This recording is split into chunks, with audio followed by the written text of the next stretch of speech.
Hey, Slee, I've seen what this team can do when fully healthy and seen it go to the West Finals being 7th seed and with a lesser roster. Health over seeding, and I'm not worried one bit. Love from Baghdad, Iraq. Wow. That's awesome. Lath, number one, thank you for the super. I appreciate it. Number two, my roots. You know, it's my Middle Eastern roots there. So cheers, brother. Thank you for being a part of the show. Very, very nice of you to be a part of it. And thank you again for the super. Okay, I think there's something to what he's saying. I've seen what this team can do when fully healthy. I'm going to stop right there. I'm not going to worry too much about them getting to the West Finals, being the 7th seed, everything else, because that was with a completely different team. That was with a different head coach. We're going to kind of put that to the side. But I think the part of, hey, I've seen what this team can do fully healthy. There's a reason why the Lakers are losing. You know what a lot of these networks are not saying right now, or I'm not coming on the show? What people are not saying is, hey, what's wrong with the Lakers? Everybody knows. What's wrong is they don't have their main guy. So I think that has a lot to say with it. And I think what you said here at the bottom, health over seeding, I'm not worried a bit. At the end of it, listen, in a perfect world, you had both. You could have tried to get that number 2 seed, and if you ended up playing Denver in the second round, all right, you got Denver in the second round, but Game 7 is going to be at Crypto. You don't have that luxury. And I don't think Luka and LeBron are going to be overly concerned if they have a road game, whatever, if they don't have home court advantage in the playoffs. That part, don't get me wrong. It can hurt the Lakers, and it can be the difference of winning a series. But if you don't have health, you're not going anywhere anyways. So what's the point of having health and home court advantage? Or what's the point of not having health but having home court advantage? You're going to lose that round anyways if LeBron's not there. So we'll see if the timing-wise this works out okay. Lay, thank you very much, brother. I appreciate you. HH, thank you, brother. Appreciate you. Very, very nice of you throwing that super sticker. So thank you very much, brother. Felix, if we're not injury-riddled, then I'd be concerned about losing these games. I've seen enough sample size of what we can do when we're healthy. Relax. You relax. I fall more along this line. I fall more along the lines of, by the way, even if Braun was playing and they lost to Milwaukee, okay, it's not the end of the world, but I would like to make sure that they won versus Milwaukee at home. Even if they lost to Denver tonight, but LeBron was healthy, okay, I want Denver. I want you to win that game at Crypto. I think that's the only kind of difference here. The difference here is L's are going to come. Obviously, you would want that Brooklyn win if LeBron was out. You want that Brooklyn win, whether LeBron was healthy or he wasn't. But unfortunately, that wasn't the case. So, Felix, I think we fall on the same lines. All right. So far, the comments I've read, I think there's a lot of people saying to themselves that, no, it's all good. They'll be fine. Let me see some more of the sky is falling. I need some skies are falling, guys. I mean, how am I supposed to put together a good show on both sides if I don't get a little bit sky is falling? All right. Not concerned as long as they're not in the play-in and the team is healthy come playoff time.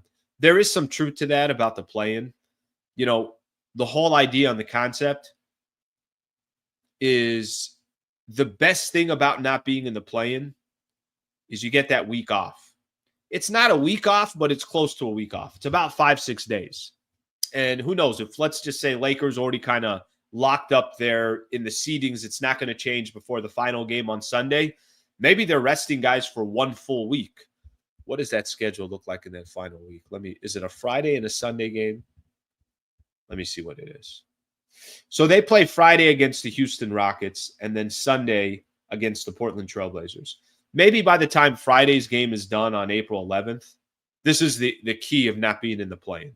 Let's just say by the time Friday's game is done on April 11th, that everything's already been determined.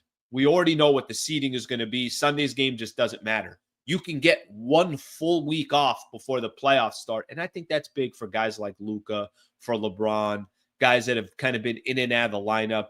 I'm sure Vando can use a breather. I'm sure Reeves at that point. I'm sure for all these guys, it's big.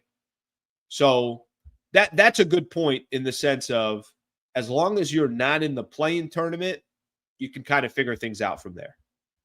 All right, let's get Peter in here. Peter, I don't care about these losses. I do care about what big we will have come playoff time. We need somebody not named Alex Lynn. Guys, I need a lot of Laker fans to Alex Lynn's not going to be used much. Alex Lynn's being used because LeBron, Rui, and Jackson Hayes are all out. That's why he's being used. And I really don't want people to kind of go at JJ of how can you use this guy? He doesn't want to use him. He doesn't have a choice. What I think the proper answer was Lakers, they screwed up in that buyout market by giving that contract to Alex Lynn. Indiana got lucky that they didn't get him. But they did screw up by bringing in Alex Lynn. Okay, let's get another one here. There we go. Finally, some sky is falling.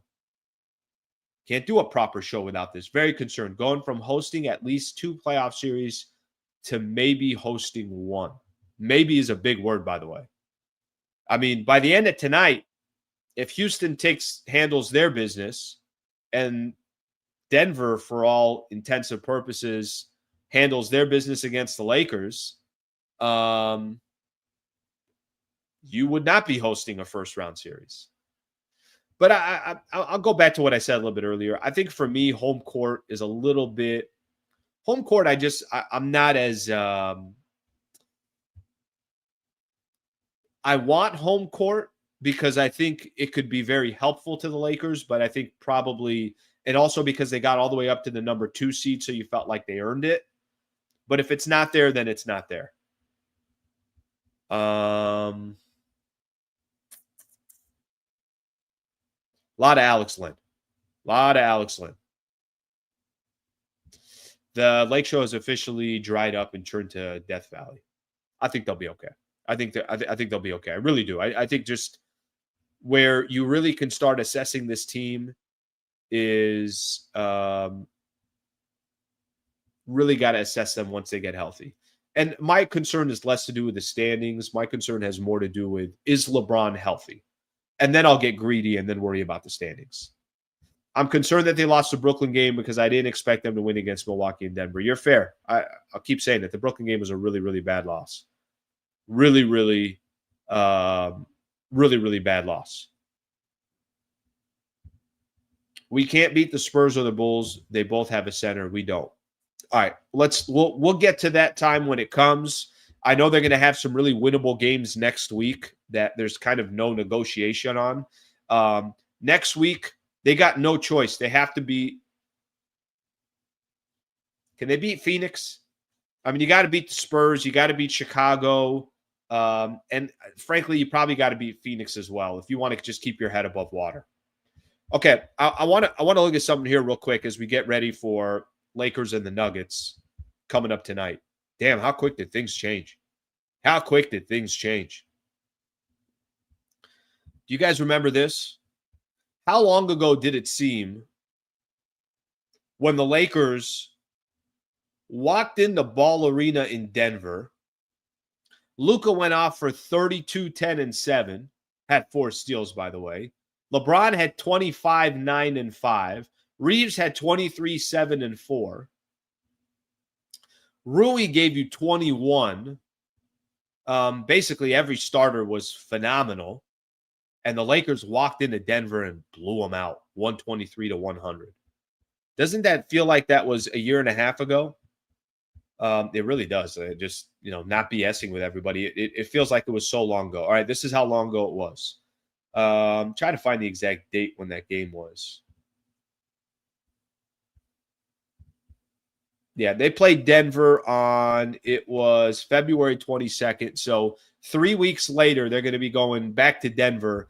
And, obviously everything looks a little bit different. But it really does feel like it was a long time ago.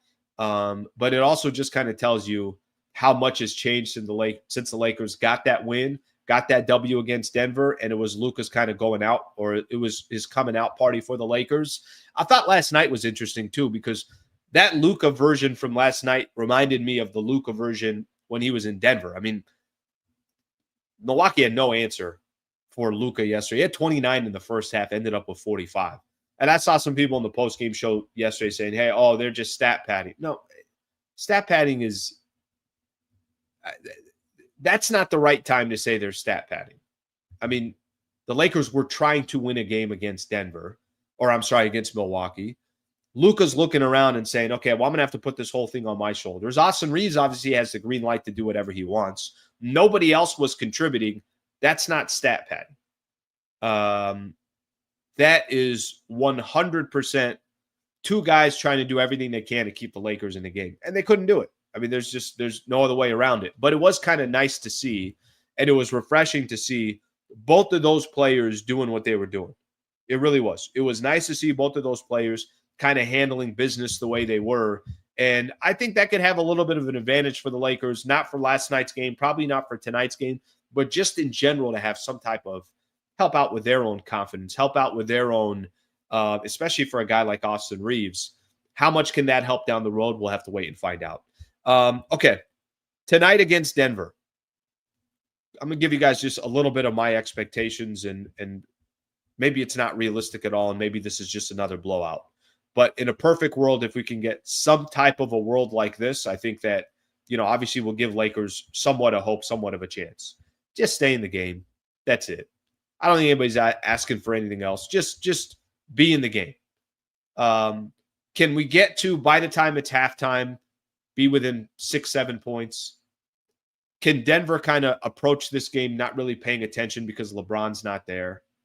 I don't think they will. I think Michael Malone will have his team set up. Plus, they had a loss against the Lakers last time, so there's going to be extra incentive in them for them to want to win this game. But can you just make it a game by the time the fourth quarter starts? That's all I'm asking for. And then after that, if it's another L, all right, we'll shift our attention, and you got a shot at getting a couple wins at home in these next couple of days on Sunday and Monday. You got a shot against the Phoenix Suns, and I think you got a shot, of course, against the San Antonio Spurs. You got a chance to grab 2 games this weekend. Suns, I mentioned, are just 30 and 36. They stink. And the Spurs got 2 of their stars they got both of their stars that are not playing in that game. But make tonight, can you, as best as you can you make it competitive? Can you put a little bit of scare into Denver? Can you catch Denver off guard? That I think is going to be the biggest question. And I don't have an answer for you. I don't know if they'll be able to do that, but that's going to be kind of the hope for the Lakers as we approach tonight's game. All right, thank you very much for watching the clip. Just want to give a shout out here to one of our partners, the Wallace Firm. They are official injury attorney of the Sliwa Show and Hoops Talk, the entire channel. If you are ever in a need, and I hope you're not, but some type of serious injury with yourself or a family member of yours, I would like to personally help you by introducing you to the best in the business, Brad Wallace and the Wallace Firm. Also got a URL out here that you can use as well. Just go to wallacewins.com/Sliwa. Thank you for their partnership, and thank you for being a part of the Sliwa Show.